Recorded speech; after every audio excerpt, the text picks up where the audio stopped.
Assalamu alaikum. Welcome to today's episode of Talking Point. I'm your host, Syed Neaz Ahmed. In our studios today, we have a very distinguished guest, a physician, a scholar, a researcher, a writer, a columnist, and an author. And it's only one person, not six of them.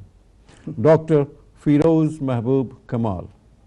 Welcome to the show, Dr. Firoz. Thank you very much for inviting me. Thank you for wading through the London traffic, particularly on a Friday evening. So kind of you. It's a pleasure to have you, sir, and an honor. Dr. Firoz, I understand that you were born in Bangladesh, but you obtained your medical degrees, basic medical degrees from Punjab, Lahore, King Edward Medical College. You also obtained a BSc from Punjab, a master's from North Carolina, Master of Public Health. And a diploma in dermatology from London. London University. You have attended conferences in China and as far as Brazil. Yes. Let us start from where it all began, your journey. Okay. A very interesting question. Actually, I finished my early education in Bangladesh Medical College. It is the second oldest medical college. And then I got an opportunity to do my master's in University of North Carolina at Chapel Hill. It's one of the famous university in America, especially its Public Health Institute. And then I got my diploma in dermatology from London University. There is a famous institute called St. John's Institute of Dermatology in St. Thomas Hospital. Right. So actually, I am very, very fortunate, I should say. I should say that I got some opportunities to study in 4 different countries. You have also worked in the Middle East, isn't it? Yes, I also got an opportunity to work in 4 different countries. I worked in Bangladesh, I worked in Pakistan, I worked in Iran, and also working in UK. So actually, that's a very good exposure to different culture, to different people, different tradition. Right. To mix up with different, ethnic people. Right. Yeah, that's very. I am where lucky to get the opportunity. Where are you working here in London? Actually, I'm working with NHS Hospital. Actually, I am currently working in one of the Northeast London hospital. In the field of dermatology? No, I am working actually in general medicine. I work in general medicine. There's a lot of hoo-ha about NHS these days that they're asking you to work overtime and extra time and all that. And how are you taking that? Actually, NHS is now going through a very tough crisis, in fact, truly speaking, financial crisis.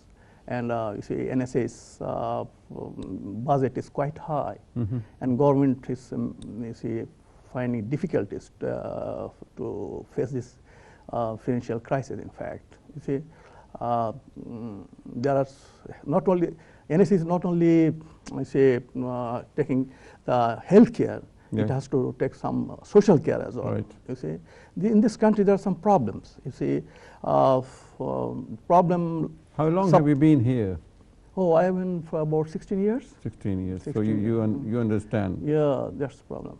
In this country, actually, the problem is this: people, those who came from our country, say Bangladesh, Pakistan, or India, you see.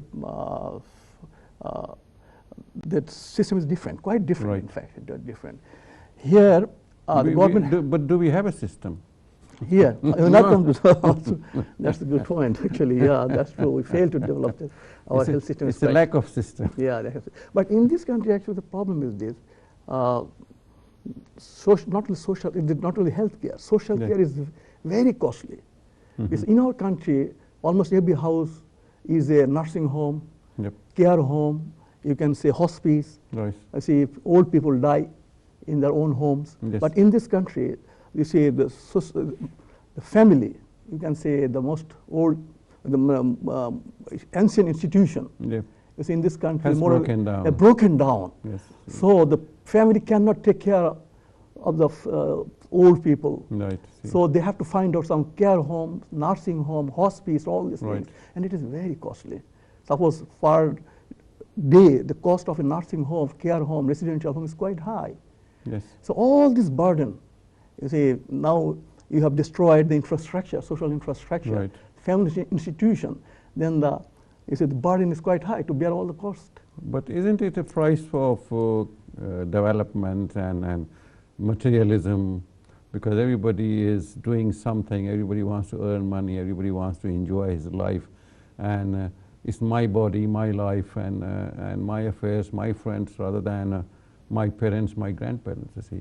And because the society's fabric has completely torn, see, the familial connections are so weak, and probably they have been stretched so far that they have broken down.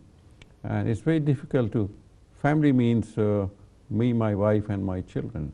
Yeah, that's And when the children grow up, they're 16 or 18 years old, they try to find their own places, see.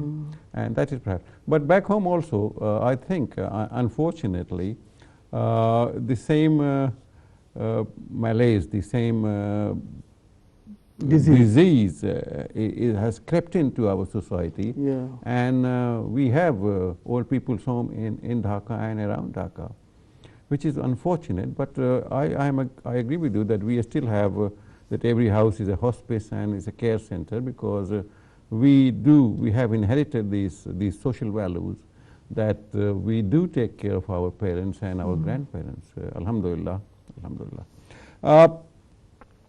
Today, I mean, I was reading the newspapers and watching television news, you see, and today we have the last British resident has been released from Guantanamo Bay, see, and he has spent some 14 years. 14 years. See, he's not being charged, and there is nothing against him, see. Alhamdulillah, he has been released. The other news I mentioned, news story, is that John Kerry, the US Secretary of State, is hosting in Vienna a meeting of the leaders of Iran, Saudi Arabia, and Russia to find out a political solution to the crisis in the Middle East. Since I've seen some of your writings, and you do talk about a lot about the Muslim world, Islamophobia, and do you feel that really there's something can be salvaged out of this big problem that we have in the Middle East?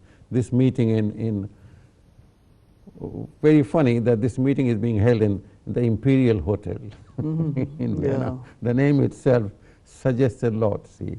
Do you think, do you have any hope coming out of this meeting? It's very difficult to forecast at this point, but I am personally not very optimistic, because you see, a lot of meetings were held on Afghanistan, on Iraq, on so many issues, on Palestine. Hundreds of meetings happened on Palestine. Nothing moved forward, in fact. Right. Still, the people are being killed in Palestine. People are being killed in Afghanistan and Iraq and all these things. All this mess that has been created by these big powers, in America, I should say. As you told that Sabir Ahmed, what's the? Shakir Ahmed came from Guantanamo Bay after 14 years. It tells a lot. Yeah, yes. What's the moral threshold Yes. of American politicians? 14 years without any trial, without any case against him. He was kept 14 years in captivity. Yeah. Where is the moral threshold? What is the morality? It tells a lot. You see? But so now they have a point that Guantanamo Bay is not part of America. That's a very lame excuse, in fact. Lame excuse. Look at few days ago, I was watching one television show at Al Jazeera. Noam Chomsky was talking. Yes. Very valid point he raised.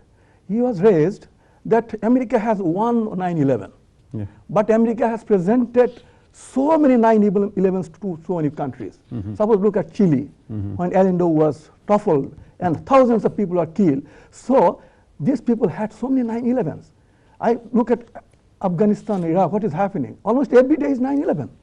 So they are talking about 9/11 and they created so many mess all over the world. Now they are finding solution. They are going to fix solution in Vienna. And who are the parties? Who are the parties? Those who are, have been invited in Vienna. Russia, America, say, Iran, Iraq, they are the part of the problems. They are not the part of solution. The people, those who are fighting there, they have not been invited. None of the group invited. You see, now they are bombing them. They're calling, oh, these are the Islamists, they are the terrorists. Everybody has created their own argument and bombing them and killing them. They have been labeled conveniently. And if you look at the television, you see so many foreign television networks, you can see how much this country has been devastated. Bomb, bomb, and bomb. I think the more bomb have been dropped on Syria than that were dropped in Vietnam. You see, they are playing with bombs. They are playing with bombs. They are fighting the hills, selling the houses. This is fact. Okay, this is happening. But how to, is there, I mean, we can't find the solution sitting here, but can we foresee, is there a way out of this? Way out of this, actually, it needs to have the change in mindset. Mindset, imperialism. It has not died, in fact. Colonialism has died, but the colonialism is still. I know you mentioned somewhere that it has taken different. Yeah, it doesn't die. It only changes the frontiers, strategies, tactics, but it doesn't die. Right. You see that thirst of domination on weaker nations is there. You see, in Afghanistan recently, bomb was dropped on a hospital. You see, 22 people are dead. You see, doctors, paramedics, patients are dead. Okay, Dr. Firoz, we have to take a break here, and then when we come back, we'll definitely go back to the same hospital and find out what happened after that bomb. Thank you very much. Thank you for being with us. We'll take this short break, and then when we come back, we will be here and talking to our distinguished guest today. Don't go away. Okay, so.